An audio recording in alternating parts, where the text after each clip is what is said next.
Hello, everybody, and welcome to this very special little mini episode of Galaxy of Fiction.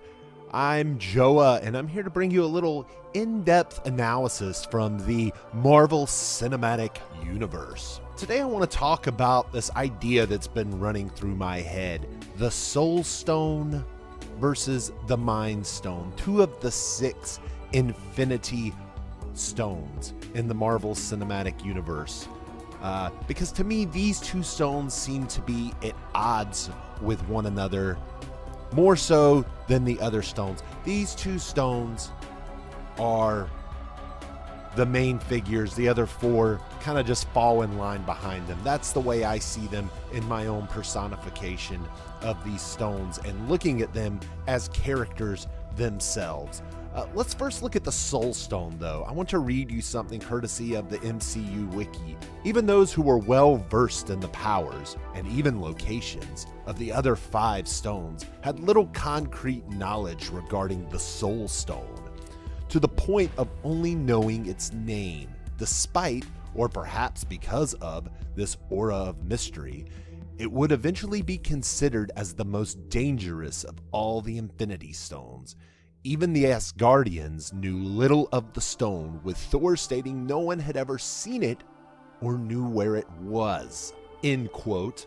All we really know about the MCU version of the Soul Stone is that, according to Red Skull, it has a certain wisdom. And the quote read previously indicates that it could be the most dangerous of all the stones, and really, that's my theory. That's it, because of its wisdom. And it has a very nefarious will about it. It would only give itself to a being that was willing to give up what it loves most, a soul for a soul. We know from our own morals that this is a harsh ask. To me, this demonstrates not only a certain wisdom by the Soul Stone, but a certain amount of cruelty as well. Maybe not even a certain amount, maybe a large amount. Perhaps the Soul Stone's motive is to be aligned with Thanos, and the stone knew that only someone who would give up what they loved the most would have the means, the conviction to accomplish what the Soul Stone wants, and perhaps that is simply more souls. That's why I perceive the Soul Stone to be personified in Infinity War, and I believe that the character, as it were, the Soul Stone, has much of the same intentions as Thanos. If the Soul Stone had a certain wisdom, there can be little argument that the Mind Stone also has a certain wisdom. I mean, it's called the Mind Stone. While we know the Mind Stone can be used for nefarious purposes, it is not infallible or perfect. We see Loki using it, Ultron uses it. It can be used by both heroes and villains. It doesn't seem to always have free will. We've seen this demonstrated in the Avengers when it's Loki's staff. He enslaved people like Hawkeye and Eric Selvig, or to create humans, superhumans, as Hydra did with Scarlet Witch and Quicksilver. I think left to its own devices, however, the Mind Stone would not perform these actions. Instead, it would seemingly wants to be a part of Vision and later warns him of impending dangers. In Avengers, Eric Selvig was able to put in a shutoff for the portal that directly involved using the scepter, the Mind Stone, to stop the Tesseract, the Space Stone. So here we have the Mind Stone saying, no, Space Stone, I'm stopping you. It's above, in my opinion, the Space Stone. It's Soul Stone and the Mind Stone are the only competitors to each other, really, in these grand scheme of things, because they're almost conscious and sentient in themselves. They're not just tools like the other stones seemed to be. Selvig was able to accomplish this while under Loki's enchantment.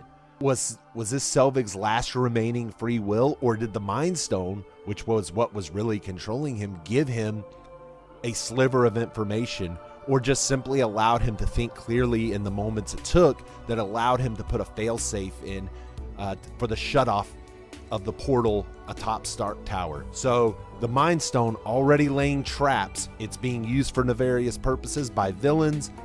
It doesn't really want to do that, but it can't really stop it either. But it's playing its little tricks. It lets Eric Selvig put in a failsafe and allows the Avengers to stop that attack on New York. The Mind Stone was also used for nefarious purposes by Ultron, and yes, Ultron is partly made from the Mind Stone. Again, not really its choice.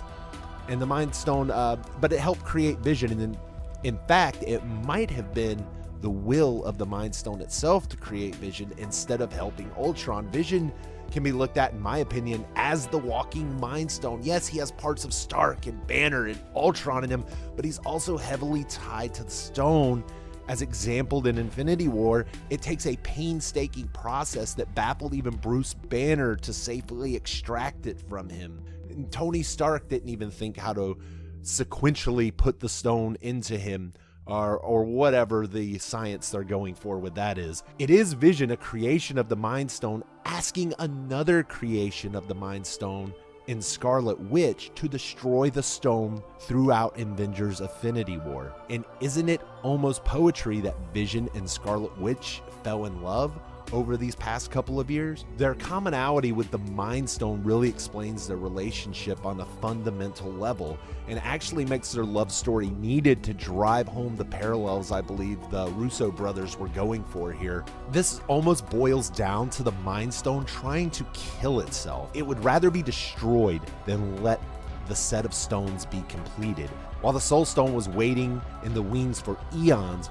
for the being with the conviction to do basically bad things, the Soul Stone can't have good intentions if it wants to be in the possession of someone who is willing to throw away love. Meanwhile, the Mind Stone is warning Vision. We know this for an absolute fact by watching Infinity War. In short, when I look at the 6 Infinity Stones, they are definitely individually powerful in their own ways. If you have the Reality Stone, you're pretty much going to be set. You don't need these other stones to pretty much be a very powerful being. But the Reality Stone, the Power Stones, and the Space Stones, and the Time Stone, to me, are really just pawns when it comes to the battle between the Soul Stone and the Mind Stone. It almost feels like a parallel of the Greek gods of old, one fighting another for control of the heavens, while maybe the other gods are playing a neutral role in this Zeus and Hades battle, while all of the other gods, the gods of the sea, the gods of love, they just all watch and see who's going to be the victor, and that's who they're going to kind of go with. I'm not suggesting that any of this will actually be discussed in Avengers Endgame or any other MCU for the movie for that matter. This is simply just an analytical take on objects being personified and the impact they can have on storytelling, the way you interpret the more subtle themes of these big sprawling adventures. It's easy to get swept up in the action and all the actual living, breathing characters. I just find it fascinating when storytellers are able to construct such a layered story that when you look into the crevices, you can pull out little gems like these. It's really almost looking at these movies like they're pieces of literature and breaking them down like you would in a book club. I love doing that, guys. Tell me what you think. That's going to be it for this episode. I might expand upon this if anybody's interested, or anybody wants to give feedback or ideas. Definitely willing to explore this and many other MCU things in the future. What do you think of, I wouldn't even call this a theory, what do you think of this analytical take on the Mind Stone and the Soul Stone? Let us know in the comments below, guys, and make sure you throw us a like and follow and all of those good things, and we'd appreciate it.